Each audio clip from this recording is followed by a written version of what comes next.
Hey there, in today's video we're going to continue building the C-axis of the lathe.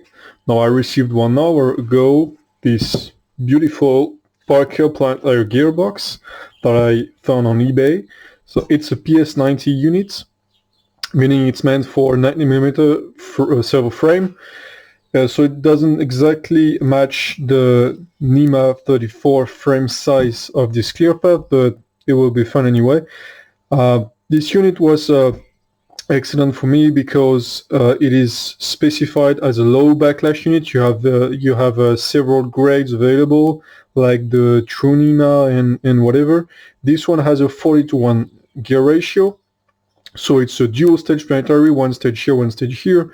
It has a very sturdy steel casing, and it's specified to have about 10 arc minutes of backlash, which is absolutely not perceptible by hand, and which is very important for road axis without a brake, because when I'm going to cut with, let's say, there's going to be a belt ratio between that and the spindle, but when I will have a milling cutter engaging the parts at a given radius, well, the backlash is going to let the part vibrate back and forth, which is not something you want, obviously. So very low backlash is extremely important. I had this one for about 120 euros plus delivery from the US, which set me to a total of about 200 euros, which is quite fine for a unit of this quality. So I have two things to do to mount this with the ClearPath servo. I expected the whole pattern to be wrong for this servo, but it's actually fine. Now, the centering ID here is not correct. This one is 80mm, and the servo has a 73mm centering OD. So I may want to machine an adapter ring to fit here. And next thing I'll do is make a bushing so that this 20mm bore clamp ring will fit nicely on this 1/2 inch or 12.7mm shaft. And the last thing will be to fit this 8010 pulley on this massive output shaft. Yeah, it's 22mm. And there's a keyway here, but I probably would use some kind of tapered sleeve that I'll make out of aluminum and clamp it with this M8 bolt hole here, because it's going to fit much tighter on the shaft than a keyway would. First, I don't have the equipment for broaching, and I don't want to have any kind of backlash due to the keyway and key slot. So let's do this.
Now, as in one of my previous videos, I have hooked up the motor to the power of the x-axis just for the test, and the motor is hooked up to ClearPath MSP through USB, which is very, very handy, not only for setup but just for basic testing when you don't want to get the step and gear signal from the motion generator like the Acorn or any other board.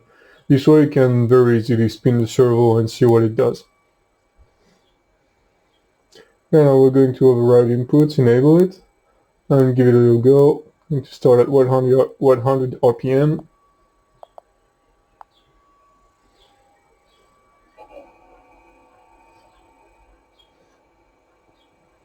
Now this is a 40-to-1 gearhead again, and the max for the servo is about 1000 RPM, so that's still just a little above 200 RPM at max speed. So not very impressive to see, but that's not the point.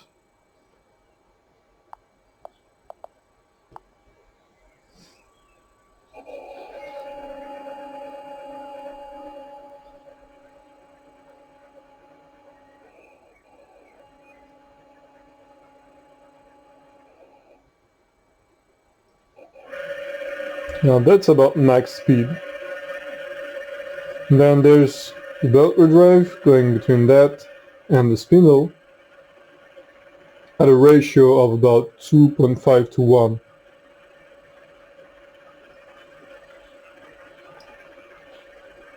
But we don't want speed. I mean, I can live with the maximum of 60 RPM, so 1 revolution per second on the C-axis on the spindle. What I want is stiffness and accuracy.